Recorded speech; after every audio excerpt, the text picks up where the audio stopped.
1편에서 이야기 1절에서 소개된 대로 그리스도의 종 바울이 지금 기록을 한 것으로 되어져 있고, 기록 연대는 3차 전도 여행 때 사도 바울이 이제 고린도 교회에 영접지 아니하는 그런 아픔을 겪고 그리고 마게도냐 지역을 돌아서 다시 도착을 했을 때입니다. 그래서 거기에 지금 고린도 지역에서 이제 그쪽에 복음을 전하는 곳이 다 끝이 난 것 같기 때문에 로마를 거쳐서 소바나 지역으로 복음을 증거하고 싶다, 뭐 이렇게 해가 소개했던 내용이 사도행전을 우리 공부하면서 확인했다 한 바입니다. 요절은 우리가 우리 루터가 종교 개혁을 일으켰다고 하는 17절 말씀입니다. 1절 17절에 복음에는 하나님의 의가 나타나서 믿음으로 믿음에 이르게 하나니 기록된 바 오직 의는 믿음으로 말미암아 살리라 함과 같으니라 라고 하는 요절인데, 이 요절이 교리적으로 해가지고 이신칭의라고 하는 이런 짧은 단어로 해가지고 소개가 되어져 왔습니다.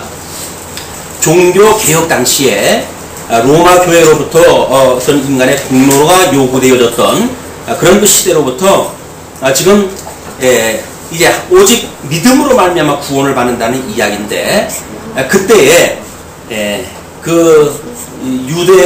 우리 유럽 쪽에서는 출생을 하면 전부 교회에 등록이 되어질 정도로 그런 그 모든 사람들이 예수를 믿는 그런 그 시대였습니다. 그렇기 때문에 만인제사장이라든지 이신칭의라든지 이런 것들이 그때 시대적으로 어떤 의미가 있었는지는 우리가 이제 종교 개혁사라든가 또 교회사를 통해서 확인을 해봐야 되겠지만, 지금 이 이신칭의 믿음으로 말미암아 구원을 받는다고 하는 이 교리는 성경적이면서도 불구하고 가장 성경적이지 아니하게 받아들여진 것이 오늘까지 이어져간 그런 아마 그 명제라고 보여집니다. 믿음으로 구원을 받는 거 맞습니다. 그런데 그 믿음이라고 하는 것이 과연 무엇인가에 대한 것은 많은 그런 해석이 따라야 될 것 같아요. 왜냐하면 믿음으로 말미암아 구원을 받는다는데, 만약에 주지주의자들의 그런 그 입장에서는 마치 성경을 아는 지식이 그냥 성경을 해독하고 문자적으로 해석을 하고 어떤 그런 것들이 우리들에게 구원을 이루게 한다고 하는 이런 지엽적인 걸로 보기 때문에 그렇습니다.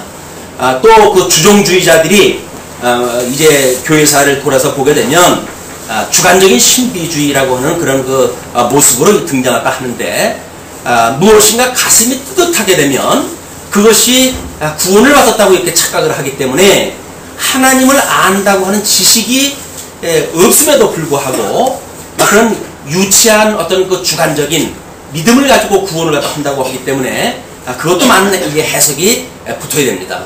또 우리 주의주의자들이 이야기한 것처럼 이제 우리 종교 개혁이 일어났을 당시에도 마찬가지지만 사람들이 이미 교리가 완성되어지고 그렇게 교리대로 살아가는 것이 신앙생활이라고 착각을 하게 되어지는 거예요. 그러니까 뭐 주일날은 예배당에 나와야 되고 예배당에 나올 때 우리 자세는 어떻게 해야 되고 라고 하는 형식적인 틀을 의해 가지고 신앙생활을 하는 것이 구원이라고 이렇게 생각이 든단 말이죠. 그래서 이런 것이 아니라 성경에서 말하고 하는 믿음이라고 하는 그것이 과연 무엇인가, 그것을 지금 그 17절에도 정의가 내려져 왔지만, 믿음이라고 하는 것은 믿음으로 믿음에 이르게 하는 하나님의 그런 의가 실현되어지는 건데, 그것을 우리가 제대로 밝히지 않는다고 한다면 우리는 아주 지역적인 논리를 가지고 구원의 문제를 마치 해결 본 것이냐 이렇게 착각을 하기가 쉽습니다. 그래서 전 인격적으로 우리가 예수를 믿는다고 하는 의미가 무엇인지를 로마서를 통해서 확인하고, 그러므로 당시에 로마서를 듣고 회심을 했던 많은 사람들, 그런 그 사람들처럼 우리들도 또 다른 변화가 한번 있기를 기대를 해 봅니다. 물론 기록했던 목적은 아까도 잠시 이야기를 했지만은 사도 바울이 고린도에서 지금 로마를 거쳐가지고 소바나로 가기 위한 장기적인 전도 계획이 있었는데, 그 계획 때문에 로마에 있는 성도들에게 지금 편지를 보내는 겁니다. 그래서 그 지역에 있던 베베라고 하는 집사를 통해서 복음을 증거케 했는데, 그 베베라고 하는 여집사를 통해 가지고 이제 복음이 증거되어진 그 로마 지역에는 우리 2차 전도 여행 때 사도 바울이 이제 아볼로의 그 부부라든지 뭐 이런 로마로부터 추방되어졌던 사람들, 이런 사람들과 신앙생활을 같이 했던 그런 그 경험이 있거든요.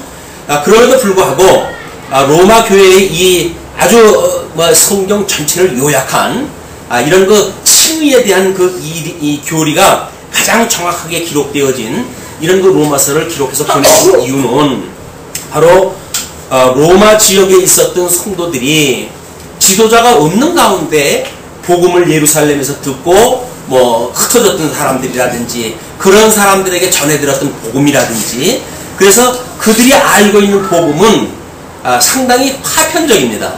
그리고 부분적인 것들을 이렇게 저렇게 모자이크를 갖다 해가지고 그들이 예수를 그리스도로 믿고 있는 지형이기 때문에 사도 바울이 그걸 논리적으로 좀 설명하다 한 거죠. 그래서 로마서는 한편의 논문과 같습니다. 사도 바울의 서신서 중에 가장 긴 서신서인데, 이 로마서를 통해 가지고 사도 바울이 전하고자 했던 그런 그 내용들을 우리가 2000년이 지난 오늘 이 시대에 그 말씀을 다시 한번 상고하면서 그동안 수없이 우리 로마서 공부를 하다 했지요. 그러나 그 로마서 공부는 때를 따라서 또는 성경신학의 진전적 발전과 더불어서 우리가 이 시간에 로마서를 공부한다는 이야기는 통전적으로 성경을 이해하는데 더욱 필요한 이런 그 시간이라고 보여집니다. 이제 우리 본문에 들어가기 전에 이거를 이 본문을 통해 가지고 제일 먼저 아마 역사적으로 등장을 했던 사건이 있는데, 그것이 우리 그 어거스틴이라고 하는 신학자입니다. 그가 아주 타락하고 이 어떤 방황하는 그런 그 시절에 로마서의 그 말씀을 듣고 그가 회심을 했다는 겁니다. 정말 4세기의 정말 역대 그 신학자로서는 로마 교회에서도 어거스틴의 신학을 이제 그 원전적으로 그들이 인정했다 하고, 그리고 개혁자들도 어거스틴의 신학을 그대로 자기네들이 이용을 했다고 그래요. 그걸 근거를 뒀다고 그럴 만큼 이것은 가장 교회사에서 아마 그 어거스틴의 어떤 신앙의 그런 그 사조, 이런 것들은 기독교의 근간을 이루는 매우 중요한 일이었었는데, 그 어거스틴이라고 하는 인물이 이 로마서를 통해 가지고 회심했다는 겁니다. 지금서부터 약 1600년 전에 있었던 일이에요. 그때 역사했던 성령께서 오늘도 함께 역사한다고 믿습니다. 그 성령께서 우리들에게 미진한 우리들의 믿음의 어떤 삶이 있었다고 한다면 새로운 회심의 역사, 말씀을 깨닫고 새로운 도약하는 역사, 이런 그 역사를 기대하면서 말씀에 살아서 운동을 하기 때문에 말씀 운동 서원교회라고 하는 그런 그 이름에 걸맞는 로마서 진행을 한번 기대했다 합니다. 종교개혁자 루터는 이제 이 말씀을 상고하고 신학교에서 학생들을 가르치면서 이신칭의라고 하는 믿음에 확신을 갖기 시작을 했어요. 그렇지만 당시의 그 문화적인 배경 때문에 이제 빌라도 계단이라고 하는 데를 무릎으로 기어 올라가다가 결국 이 말씀이 1장 17절 오직 의인은 믿음으로 말미암아 살리라 함과 같다 라고 했던 그 말씀이 그의 이 뇌리를 갖다가 쓰면서 영감이 그를 갖다가 사로잡았고, 그렇기 때문에 생명을 내대고 종교 개혁을 일으키는 거사를 거행을 갖다 했던 이런 그 사건이 일어났습니다. 지금부터 500년 전 일입니다. 그 500년 전 루터의 그런 그 새로운 어떤 그 결단력, 말씀으로 인해 가지고 죽음을 내대고 전했던 그 복음의 능력이 그때 당시에 존 버년이라고 하는 사람이 그 루터의 로마서 강의의 서론만 들었는데 그 서론을 듣다가 회심의 역사가 일어나요. 뭐 철로역정이라든지 그런 그 책을 쓴 유명한 그런 그 우리 믿음의 선배인데 바로 루터의 로마서 강의를 듣고 그렇게 되어졌다는 이야기입니다. 뿐만 아니라 그때 당시에 있었던 존 웨슬리라고 하는 그런 그 우리 감리교의 그런 어떤 영성을 불러일으켰던 그런 그 유명한 신학자인데, 이분도 루터의 바로 서문만 듣고 그 서문을 듣고 완전히 뒤집어지는 역사가 일어났고, 그렇기 때문에 지금 우리가 하나님의 말씀을 들을 때에 어떤 서문 자체만을 듣고도 회심의 역사가 일어나는 것이 역사적으로 증명되어진 일이에요. 어떤 박수를 치고 뭐 노래를 부르고 해가지고 우리들의 어떤 이런 심리적으로 무엇인가를 자극을 주어가지고 이렇게 믿어진다고 하는 그것을 우리가 요즘 강조하고 있는데, 그렇지만 않다는 겁니다. 하나님의 말씀은 살았고 운동력이 있기 때문에 지금도 같은 성령께서 역사하신다고 한다면 우리의 삶을 전폭적으로 뒤집어버리는 말씀이 될 수 있다는 거예요. 그 말씀이 우리가 말씀을 기대하는 그런 그 심정이 되지 않을까.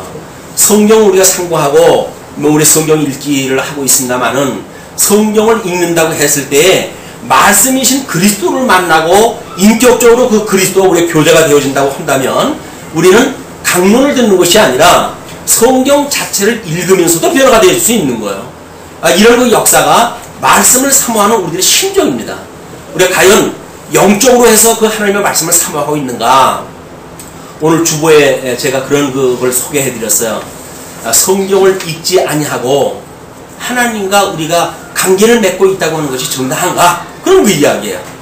하나님의 말씀으로 해서 임재하시고 그러는데, 하나님은 우리들에게 그 크신 영광을 계시하신 분 아니에요? 계시하신 분의 그 역사는 계시되어진 성경을 통해서 깨닫게 되어지는 거지, 계시되어진 성경을 무시하고 우리가 그걸 도외시하고 성경 읽기를 게을리하고 말씀 듣기를 멀리하고 그리고 하나님의 은혜를 사모한다는 이야기는 말이 안 되는 겁니다. 왜? 계시를 통해서 일어나는 일이기 때문에. 오늘 이 로마서를 통해서 하나님의 크나큰 이신칭이라고 하는 하나님의 의를 어떻게 하나님이 실현하셨는가, 이걸 우리가 공부하다 해가는 일이니까, 그걸 통해서 하나님의 의가 성경을 통해서 확인되어지는 것처럼 우리 새로운 칭의의 감동으로 하나님이 말없이 아주 뭐 정말 죽었던 우리들인데 죄 아래 종로로 타던 우리들, 그 우리들을 예수 그리스도의 십자가의 보혈로 말미암아서 우리를 구원하셨다고 하는 이 구원의 감격이 우리 삶의 새로운 어떤 변화, 이런 것이 있었으면 좋겠어요. 왜냐하면 20세기 초에 파르트라고 하는 그 신학자가 있었는데, 신종통주의라고 이제 우리 근본주의에서는 구분을 갖다 합니다만은, 그분이 뭐 전쟁이 일어나고 그렇게 했음에도 불구하고 모든 종교계가 마치 잠을 자는 것과 같은 어떤 사회적으로 그런 엄청난 일이 있는데도 불구하고 예수를 그리스도로 믿는다고 하는 성도들이 저는 변화가 없는 거예요.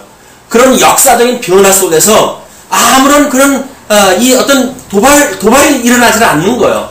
그래서 그 파르트라고 하는 신학자가 그때 당시에 이것이 무엇이 잘못됐다, 우리가 가지고 있는 성경관에 뭐 문제가 있다, 그렇지 않고서야 이 하나님의 말씀을 듣고 있는 수많은 신자들이 있는데 어떻게 그 세계 대전이 일어나고 그런데도 불구하고 기독교교에서는 입을 다물고 있는가, 이런 무지무지 고민을 갖다 했어요.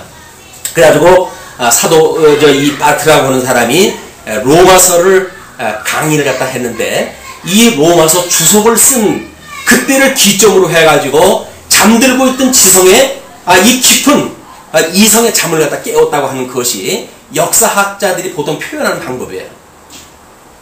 20세기, 그래서 파르트가 로마서 주석을 쓴 그 시점을 기점으로 해가지고 그 이후에 20세기는 시작했다, 이렇게 할 정도로 유럽의 신앙계에 엄청난 아주 그 센세이션을 일으켰다는 이야기죠.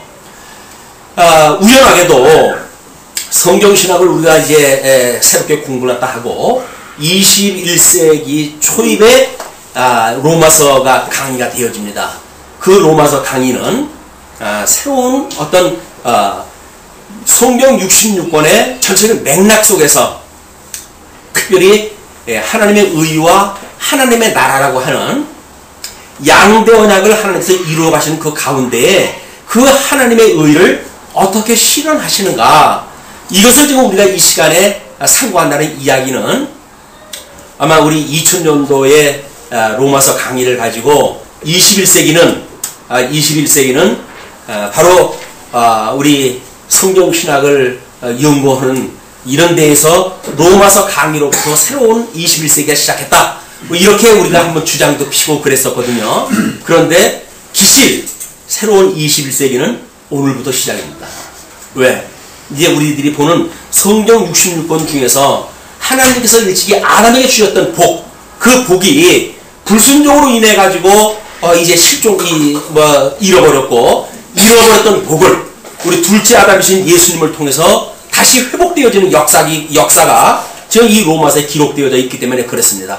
그렇기 때문에 일찍이 성경 계시는 뭐 1500년 우리 2000년 전에 신약 성경이 완성이 되어졌고 또 기원전 1500년 전에 모세 오경서부터 구약 성경이 기록이 되어졌지만 아담에게 언약하셨던 잃어버렸던 복이 둘째 아담이신 예수님을 통해서 회복되어졌다고 하는 것을 밝혀낸 것은 우리가 이게 처음인 거예요. 지금 과거에는 뭐 우리가 구원이라고 하는 관점으로 하나님 나라라고 하는 관점으로 보았지만 하나님의 의의 실현이 그 하나님이 우리 주기도문에 뭐라고 나오죠? 하나님이 이름을 거룩하게 하옵시고 그래요. 하늘에 계신 우리 아버지요, 영원하신 하나님이죠. 그 하나님 앞에 기도하기를 하나님의 이름이 거룩히 여김을 받으시옵고, 거룩이라고 하는 게 뭡니까? 구별하다 그런 뜻이에요. 그러니까 복으로 주어졌던 그 복은 복과 화로 나뉘어져 가지고 복 있는 자와 저주받는 자가 갈라지는 역사가 일어나고, 그런데 특별히 우리는 복 있는 자로 초청을 받은 자로 우리 예수를 그리스도로 믿고 다시 복이 회복되어졌다고 하는 이 사실이 로마서를 통해서 확인되어지기 때문에 그렇습니다. 물론 창세기를 공부할 때서부터 끊임없이 하나님의 의에 대해서 우리가 공부하다 해왔죠. 그러나 하나님의 의라고 하는 오늘 주제가, 로마서의 그 주제가 뭐로 되어져 있습니까? 하나님의 뜻인 복음을 증거하는 그것이 제1절이 로마서의 그 주제인데 하나님의 의에 대한 증거라고 이렇게 되어져 있어요. 그러니까 하나님의 의에 대한 증거는 그 위의 개념이 로마서로부터 갈라서까지의 이야기입니다. 자, 우리가 이렇게 한번 보세요. 로마서에서 좀 주장하는 그 이야기가 우리 이제 예수님이 오셔가지고 복음서가 완성이 되어지고, 이 복음서를 통해서 우리가 이걸 언약이라고 이렇게 이야기를 하는데, 언약이 성취되어진 것이 우리 서신서라고 이렇게 이야기를 했어요. 예, 성취.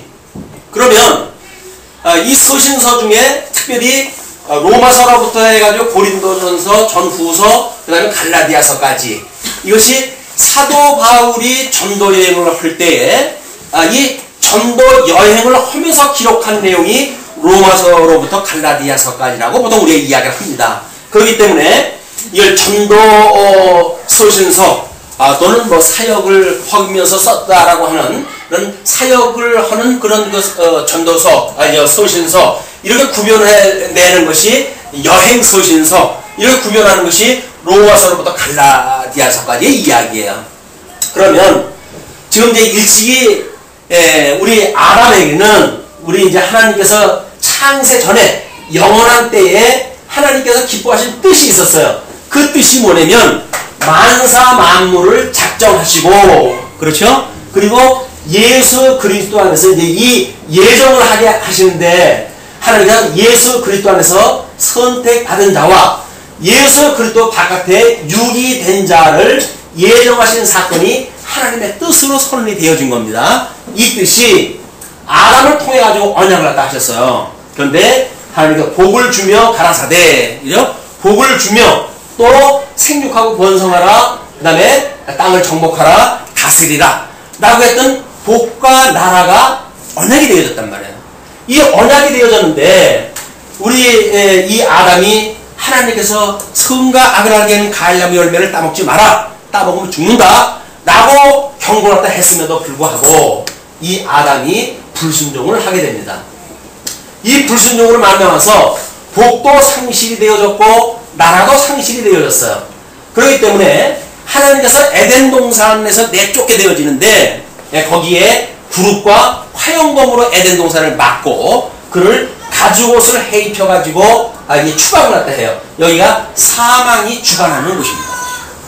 어둠의 권세가 주장하는 곳, 사망의 권세가 주장하는 곳에 에덴 동산에서 내쫓겨받았어요. 그러니까 상실되어진 곳이 이쪽이에요. 이쪽의 나라가 바로 이 세속의 나라입니다. 이 죄 아래 사망의 권세 아래 통치를 받고 있는 나라가 이 나라예요. 이 나라는 하나님께서 주셨던 어떤 에덴 동산 같은 그런 그 나라가 아니라 에덴 동산 내쫓겼던 사망의 권세를 주장하는 나라이고, 뿐만 아니라 복은 하나님 앞에 상실되어져 가지고 이 저주를 받은, 그래서 불순종을 갖다 해가지고 여인과 아담과 그리고 뱀에게 하나님께 저주를 갖다 내리잖아요. 그 저주 내리는 상태에서 내쫓겨가지고 사는 상태가 이쪽인 거예요. 이렇게 살다가 우리 둘째 아담이신 예수님을 통해 가지고 이것이 회복되어졌다는 겁니다. 회복되어졌다. 이 회복되어진 사실에 대하여 어떻게 회복되어지는지를 우리 증거되어지는데, 여기서 로마서부터 갈라디아서까지 특별히 우리 주제가 무엇을 주보에 나와져 있습니까? 교회의 속죄 사역으로 교회를 증거하신다 그 이야기예요. 견인하신다 그 이야기예요. 주님께서 여기서 지금 주는 그리스도시요 살아계신 하나님의 아들이십니다 라고는 신앙 고백 후에 교회를 세우시고, 이 교회는 음부의 권세가 무너뜨리지 못하는 교회를 세우신다고 그랬어요. 그러니까 음부의 권세가 무너뜨리지 못하는 이 교회를 세우는 것이 지금 잃어버렸던 하나님의 나라를 회복해가는 과정을 좀 소개한 건데, 지금 이 로마서로부터 갈라디아서까지의 그 내용이 하나님께서 사역, 하나님이 어떤 하시는 일, 교회가 우리들이 하는 일, 우리 교회에 하는 일이 뭡니까? 교회에서 하는 일이 두 가지가 있다고 했어요. 하나는 진리 지키는 일, 진리 보수, 또 하나는 진리 전승. 주님의 몸된 교회는 이걸 하는 곳이에요. 무슨 이벤트 사업을 갖다 해가지고 사람들을 끌어모으는 곳이 아니고, 가난한 사람들을 구제한다고 해가지고 온통 무슨 우리가 봉사가 주가 아니라, 주님의 몸된 교회는 진리를 지키고 진리를 전승하는 것이 교회의 사명인 거예요. 교회에서 해야 되는 일은 마땅히 이거예요. 그러니까 이 일을 하기 위해서 때로는 우리 지역사회와의 어떤 유대관계도 필요하고, 또는 정치적으로 우리들이 어떤 이런 그 일을 하기 위해서 그런 일이 필요할 수는 있겠죠. 그러나 이것이 목적이지 주변적인 일이 우리의 목적이 아니란 말이에요. 근데 우리는 교회라고 하는 것이 마치 어떤 마케팅 사업을 통해 가지고 뭘 한다든지 사람을 심리적으로 이용을 했다 해가지고 끌어모으는 것이 마치 교회라고 생각이 들어가지고 지금 교회가 왜 이렇게 병들고 어려워지느냐, 그 이야기는 전부 마케팅화가 되어진 거예요. 그래서 어떤 백화점도 교회만큼 이 마케팅이 잘 되어 있는 데가 없습니다. 사람이 초입에 들어오면서부터 철저하게 그를 우리 교인으로 만들고, 그 교인으로 하여금 이 죽도록 충성하게 만드는 것이 마케팅 전략이기 때문에 그렇거든요. 백화점에서는 들어오는 사람한테 인사만 하지 물건 안 사고 나가는 사람에 대한 제재는 방법이 없어요. 근데 우리 교회는 한번 발들여 놓으면 끝까지 우리 교회를 만들어야 돼요. 열심히 찾아가 실망하고 그래야 그 사람한테 설득하고, 그래서 우리 교회 교인이 되게 하는 것이 만약에 이 교회의 사명이라고 한다면 그거는 일찍이 꿈을 깨셔야 됩니다. 그런 것이 교회가 아니에요. 교회는 이 진리를 지키고 진리를 전승하는 이 일이 우리 교회의 본연의 사역인데, 이것이 지금 여기서 소개되어지고 있단 말이에요. 그러면 이 과연 교회에서 하는 진리 보수와 진리 전승하다 하는 일을 사역이라고 했을 때, 이 사역을 통해서 주님께서 언약했던 주님의 이 몸된 교회는, 이 교회는 이 사역을 통해 가지고 하나님께서 성령 보내주신 성령을 통해 가지고 인도에 하신 사역을 통해 가지고 이걸 이 음부의 권세가 무너뜨리지 못하는 교회로 견인하신다. 언제까지? 주님 오시는 날까지. 우리 주님의 몸된 교회가 끝까지 우리 주님의 손에 붙들려 있는 방법, 그것은 하나님의 말씀을 진리를 지키고 전승하는 데 있지, 체제를 개선한다든지 어떤 뭐 시스템을 바꾼다든지 이런 거 가지고는 되어지는 게 아니에요. 지금 교회의 사역을 통해 가지고 우리 주님 오시는 날까지 주님의 몸된 교회를 음부의 권세가 무너뜨리지 못하도록 지켜주신다. 이것이 지금 로마서로부터 갈라디아서까지 이야기인데, 오늘 첫 시간이니까 로마서에 대해서 이야기할 거 아니에요. 우리 이제 이 사역에 대해서는 누가복음에서 잘 나타나 있는데, 왜? 이 여기서 누가복음에서 사역을 통해 가지고 예수가 그리스도로 증거되어진 내용 아닙니까? 그러면 거기에 보게 되면 하나님의 이 의와 하나님의 나라를 소개한 것이 우리 주님이 오셔가지고 하신 일이에요. 그러니까 우리 누가복음을 갖다 전부를 보게 되면 이 전부의 내용이 하나님의 이 의로 오셨던 예수 그리스도가 누구이신가, 구속주가 누구이신가, 그분이 이루시는 나라가 무엇인가, 그것이 전부 우리 누가복음에 소개되어진 거예요. 이걸 우리가 구체적으로 로마서를 통해서 이것이 이루어지는데, 이거는 고린도 전서와 후서를 통해서 확인되어지고, 이 하나님의 의에 대해서는 로마서를 통해 가지고 확인되어진다. 이런 그 내용, 어떤 성경 66권의 전체적인 구조 속에서 우리가 로마서의 이 위치가 바로 이 하나님의 의를 증거하는, 사역을 통해서 하나님의 의를 증거하는 이것이 로마서의 주제로 되어져 있다.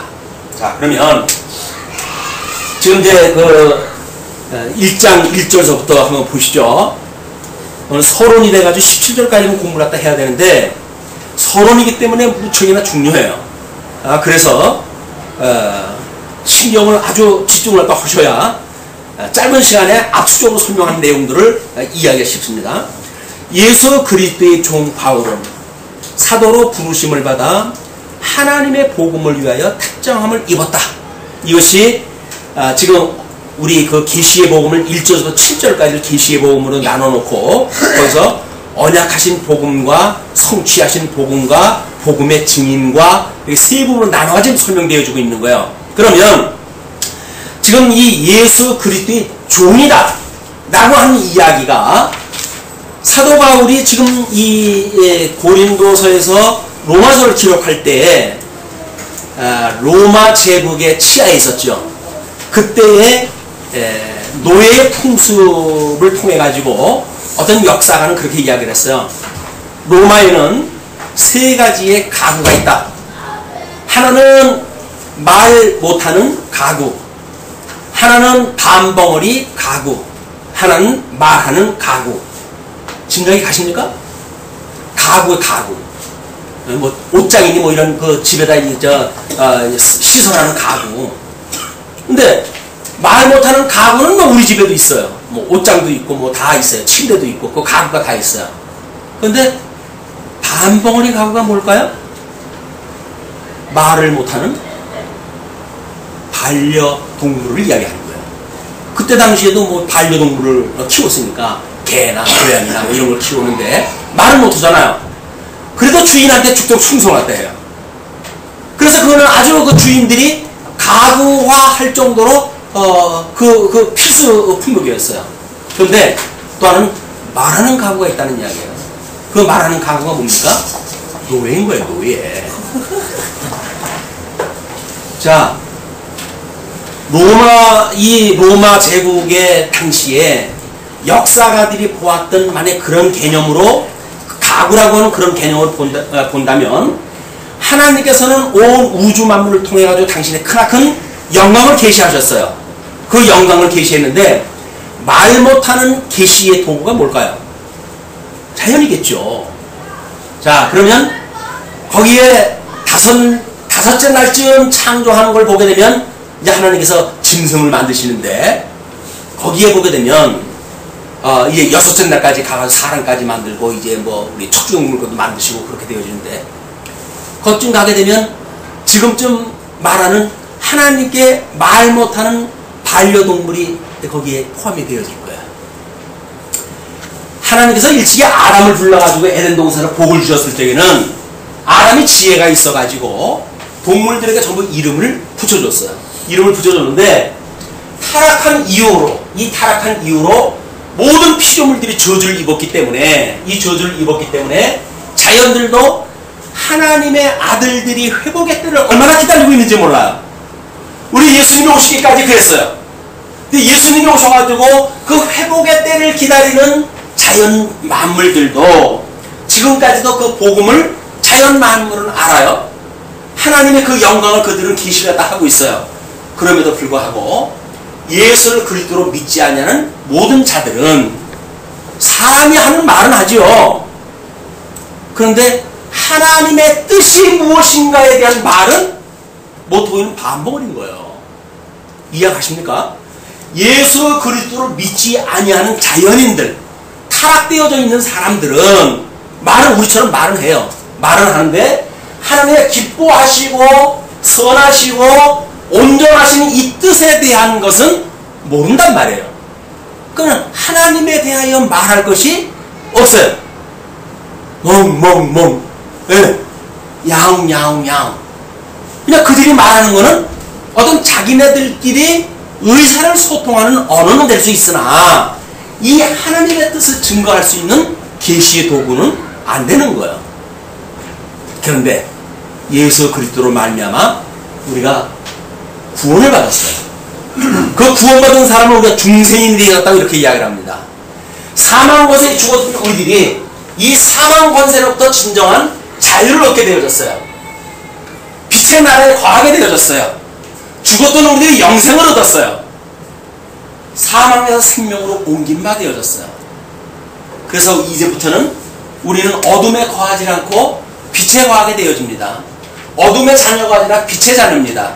그렇기 때문에 이 하나님의 이 선하신 뜻이 무엇인지, 기뻐하시는 뜻이 무엇인지, 온전하신 뜻이 무엇인지를 깨닫게 되어졌어요. 우리가 깨닫게 되어졌어요. 그렇기 때문에 우리들은 이제 하나님 앞에 말할 수 있는 종이 된 거예요. 사도 바울은 이 복음을 깨닫기 전에 예수를 믿는 자들을 박해하기 위해서 꽤나 노력을 했던 사람 아닙니까? 그런데도 불구하고 하나님이 그를 강제적으로 불러냈어요. 하나님이 이방인의 사도까지 삼아주셨어요.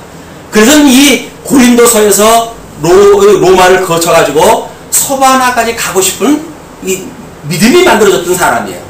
사도 바울이 하는 이야기들은 전부 빛의 이야기입니다.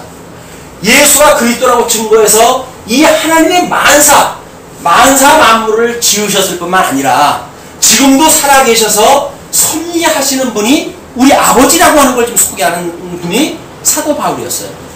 그럼 우리는 그 로마서를 통해서 뭘 깨달았습니까? 이제 우리도 빛의 자녀인 거예요. 우리도 이제 입이 열렸어요. 그래서 예수를 그리스도로 증거합니다. 생명을 우리가 이야기합니다.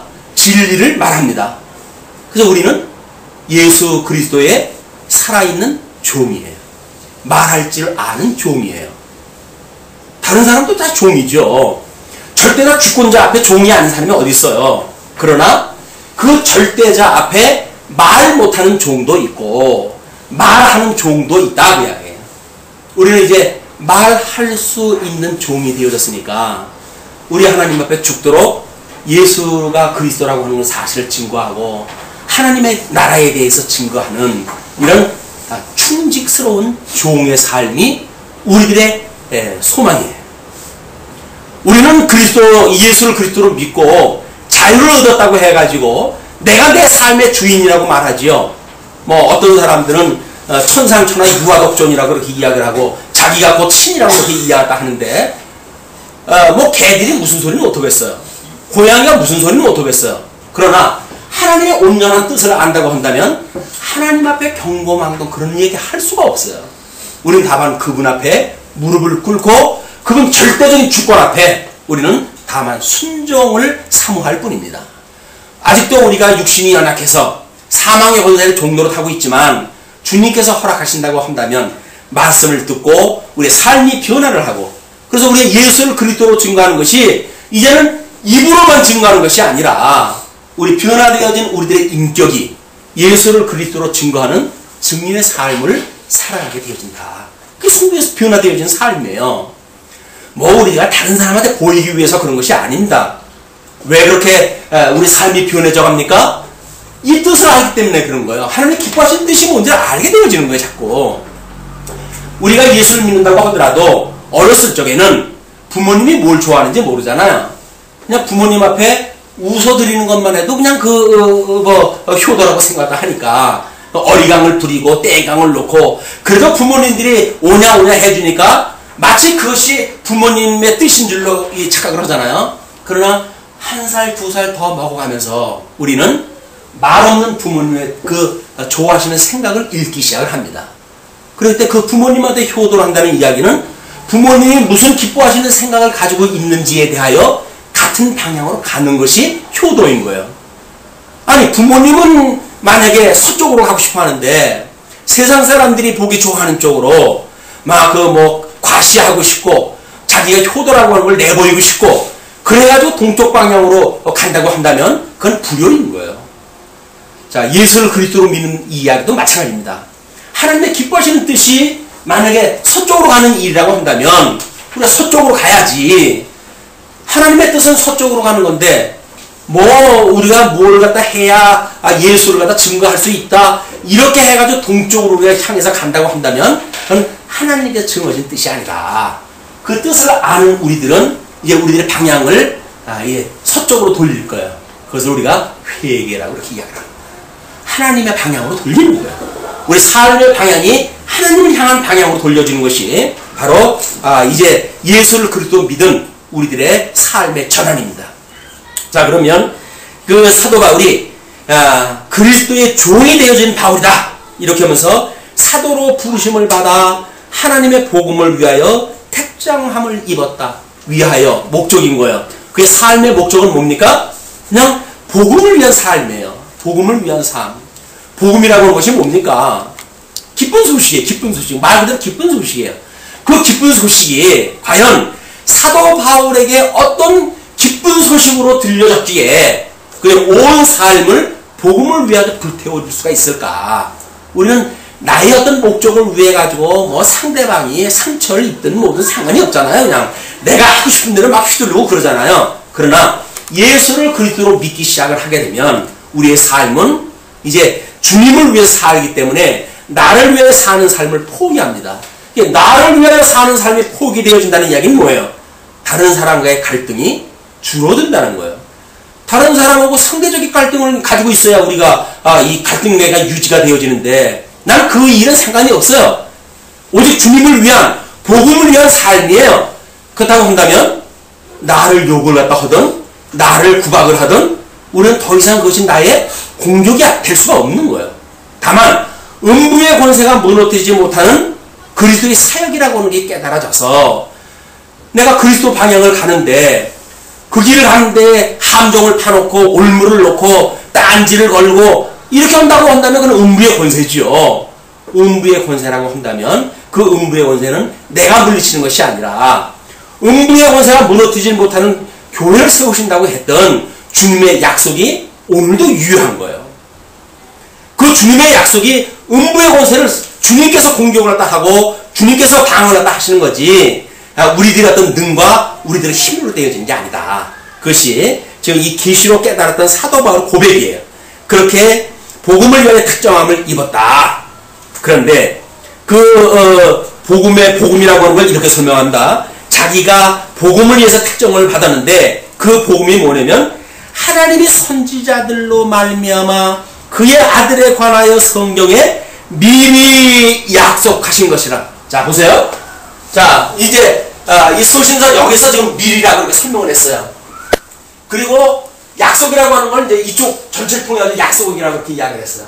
선지자, 우리 아벨서부터 끝까지 전부 우리가 선지서라고 이렇게 이야기를 하니까 선지자의 사역이라고 이야기를 하니까 이 약속이라고 그러는데 우리는 어느 정도의 약속을 미리라고 볼 수가 있을까요?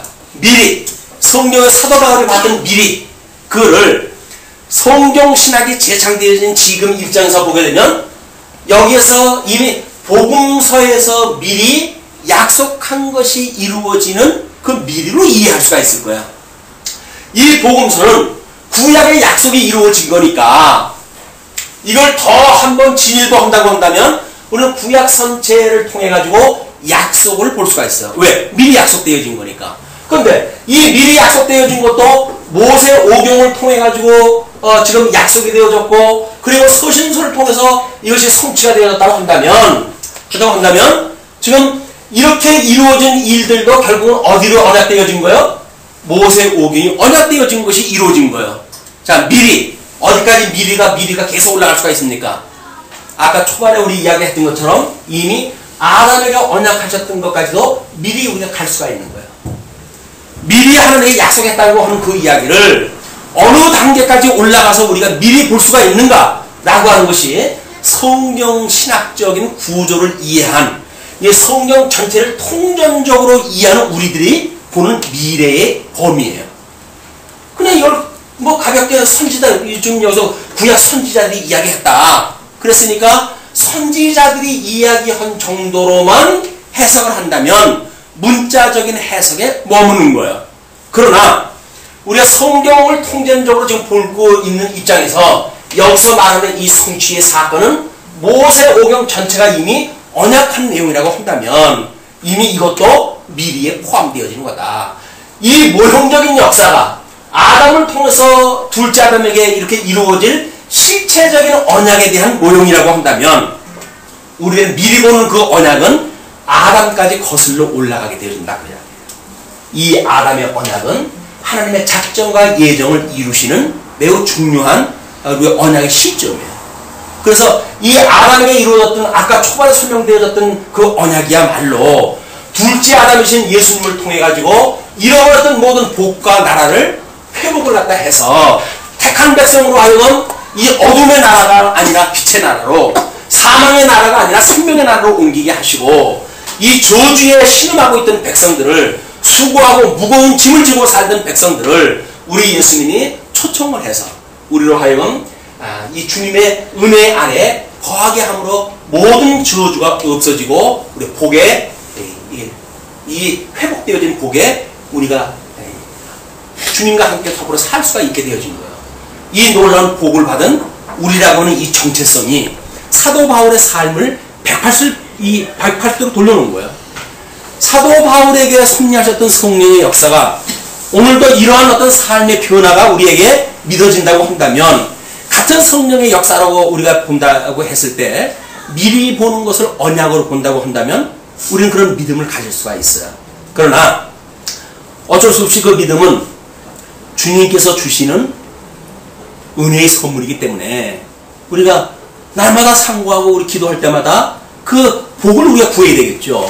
그 은혜를 구해야 되겠죠. 그런데 하나님의 말씀에 대한 어떤 진지성, 하나님의 말씀에 대한 정말 그 예수 그리스도의 인격적 교류, 이것이 어떤 형식 논리에 멈추고 만다고 한다면 우리는 그 말씀이 그냥 지나가는 발음에 지나지 않습니다. 이쪽 귀로 들어갔다가 이쪽 귀로 나오는 그냥 그런 그 세상에 말이나 다른 바가 없어요. 그러나 만약에 하나님의 사람으로 통해 가지고 이 말씀을 듣는다고 한다면, 같은 성령이 역사를 한다면 우리의 삶의 변화는 약속되어진 것대로 이루어질 수밖에 없는 겁니다. 자, 그러면 지금 이 로마서를 통해 가지고 하나님의 의가 약속대로 되어졌다고 이렇게 이야기를 해요. 그럼 로마서 후반부에 나가게 되면 그 구조가 하나님의 의에 대한 언약에 대해서 우리가 확인할 거고, 성취에 대해서 확인할 거고, 의의 실제에 대해서 확인할 건데, 그 의의 실제에서 일어나고 있는 모든 사건이 뭐예요? 복음의 열매로 나타난다고 한다면 우리 삶의 의의 그런 그 실현, 우리를 통해서 우리 주님께서 의의 실현해가는 우리들의 모든 믿음의 행위도 여전히 미리 약속한 거에 의해서 되어진단 말이에요. 자, 그러면 복음서에서 언약되어진 것이 여기서 이루어지는 거 아닙니까? 우리 예수님이 뭐라고 언약을 갖다 했는지, 이 하나님의 나라와 하나님의 의에 대하여 어떻게 이야기했는지 복음서에서 확인되어진 대로 서신서에서 이루어진 걸 지금 우리의 증명을 갖다 해내고 있으니까, 이 사도 바울이 지금 하나님의 의에 대한 이 증거는 우리들로 하여금 우리의 실제적인 삶의 영역까지 이 미리 하셨던 언약의 약속이 이루어지고 있는 것이다. 그것이 믿어져서 새로운 삶의 변화가 우리들에게 또 내일을, 그 하나님의 의를 바라보는 뜨거운 마음을 가지고 살아갈 수 있는 원동력이 되어줬으면 좋겠습니다. 근데 이 미리 하신 말씀에 보게 되면 이 아들로 말하면 육신으로는 다윗의 혈통에서 나셨어요. 우리 아까도 사도신경을 외웠지만 사도신경은 우리 교회 초대 때부터 우리가 신앙적으로 고백했던 내용이에요. 그게 뭡니까? 예수님이 하나님의 아들로 이 땅에 오셨다는 거예요. 그래서 우리 마리아의 몸에서 태어났고 그가 고난을 받았고 본디오 빌라도에게 고난을 받아가지고 급기야 십자가에 못 박아 죽임을 당했고 그것이 역사적으로 예수님의 이루어졌던 사건들이에요. 그 역사적으로 이루어졌던 것이 바로 다윗의 혈통에서 나셨다고 하는 사실을 증거한 거다. 근데 성결의 영으로는 뭐라고 이야기를 합니까? 죽음 가운데서 부활하여 능력으로 하나님의 아들로 인정되셨다. 우리 십자가에 죽으셨어요. 그런데 그 사망이 그를 그냥 붙여주질 못하고 예수 그리스도가 사망의 권세를 철장 권세로 그의 머리를 쳐서 이기시고 그리고 사망에서 승리하십니다. 사망에 승리하셨던 주님께서 성령의 약속, 땅끝까지 전도의 약속, 다시 올 것을 약속을 하시고 승천하다 하셨어요. 승천하셨던 주님께서는 어디 계십니까? 여전히 지금도 하나님 보호자 우편에 계신 거예요. 하나님께서 우리들에게 이 궁창만 열어가지고 저 하늘나라를 보게 하신다고 한다면 하나님 우편에 앉아 계신 우리 주님을 지금도 볼 수가 있을 거예요. 그런데 성경을 통해서 우리는 그렇게 되어진 걸 믿음으로 보는 겁니다. 믿음으로 보는 거예요. 우리 주님이 승천해가지고 성령을 보신 뒤에 하나님 우편에서 우리를 위하여 끊임없이 중보의 기도를 하고 계신 거를 우리는 지금 성경에 계시되어진 말씀을 통해서 미리 그 사건을 볼 수가 있다. 그 우리를 향해서 하나님 우편에 계신 주님이 요한계시록의 모든 회복의 날이 있을 때까지 막 그런 거 이루어지는 역사, 그리고 늘 바라보고 나와 함께 하시는 주님, 임마누엘 되셨던 주님. 그래서 우리들이 어떠한 위기에 있다고 하더라도, 어려움에 있다고 하더라도 늘 나를 보호하시고 지켜주시는 나의 주님이라고 하는 그런 그 믿음이 성결의 영으로 죽은 데서 부활해가지고 능력으로 하나님 아들로 인정되셨고 또 우리 주 그리스도라고 증거되어진 그분의 소개입니다. 그런 뒤에 그로 말미암아 우리가 은혜와 사도의 직분을 받아 그 이름을 위하여 모든 이방인 중에서 믿어 순종케 하나님. 순종합니까? 순종케 합니까? 순종케 하는 거예요. 순종케. 그것이 바로 그로 말미암아 은혜와 사도의 직분을 받아가지고 그의 이름을 위하여 살아가는 모든 이방인 중에서 믿어 순종케 한다. 그러니까 믿음도 순종하는 일도 여전히 이 뜻을 실현하시는 우리 아버지가 하시는 일이에요. 이 아버지가 우리를 사랑하시는 그 사랑이 우리들로 하여금 이 뜻을 깨닫고 그리고 하나님을 경외하는 데 이르게 하시는 것이 하나님의 사랑의 힘이에요. 그렇기 때문에 어떤 신학자는 그런 이야기를 합니다. 사도 바울도 그런 이야기를 했죠. 그 이야기를 할 때 첫째는 8절에 그렇게 이야기를 해요. 첫째는 만약에 그걸 문법적으로 이야기를 하면 둘째는 그것이 나와야 되겠죠. 그 이야기가 아니에요. 첫째는 모두가 하나님의 이 사랑의 감동, 은혜의 감사, 이걸로부터 우리의 삶이 모든 것이 시작되어진다는 거예요. 자, 그런 그 사도 바울의 고백을 우리 다시 한번 이제 들어봅니다. 6절에 너희도 그들 중에 있어 예수 그리스도의 것으로 부르심을 입은 자니라. 무엇으로? 것으로예요. 것으로. 창세전에 그리스도 안에서 예정되어질 때 이 그리스도 안에서 선택이라고 하는 그거는 예정의 대상은 바로 이분이에요. 이 예정의 주체가 되시고 그리고 중보자 되신 우리 그리스도시기 때문에 우리 그리스도는 예정의 주체자이기도 하셔요. 그리고 예정의 대상이기도 하셔요. 근데 이 예수 그리스도가 예정되어진 이분 안에 우리가 선택되어진 거예요. 우리는 이분의 것인 거예요. 이 것. 그걸 이 것이라고 하는 그 소유격이라고 하는 그 의미가 예수 그리스도가 대상이라고 한다면 우리는 이 대상의 내용일 정도예요. 내용일 뿐이에요. 우리가 여기 각자의 이름을 가지고 어떤 예정이 됐다든지 그런 개념이 아니에요. 그리스도 안에서 우리가 선택되어졌다는 이야기는 바로 예수 그리스도의 것이 되어졌다 그 이야기예요. 자, 그리고 너희도 이제 그 부르심을 입은 자니라 그러면서 로마에 있어 하나님의 사랑하심을 입고 성도로 부르심을 입은 모든 자에게 하나님 우리 아버지와 주 예수 그리스도로조차 은혜와 평강이 있기를 원하노라. 제가 뭐 카페든지 어디든지 사람한테 이제 인사를 하게 되면 꼭 요 말씀을 넣죠. 요 말씀. 우리 아버지 하나님과 우리 아버지와 주 예수 그리스도로조차 은혜와 평강이 함께 하시길 기도합니다. 라고 하는 그런 그 인사만 하다 하는데, 우리가 그 은혜 속에 살고 있는 거야. 그 은혜로 또 평강이 있다고 하는 그것도 바로 하나님으로 말미암아서 또 예수 그리스도로 말미암아서 만들어지는 일들이다. 자, 이제 8절에서부터 우리가 조금 장면이 바뀌어가지고 증인의 복음이에요. 이렇게 부르심을 받은 자들이 뭐라고 증거를 갖다 할 것인가 라고는 증인의 복음이 17절까지의 내용입니다.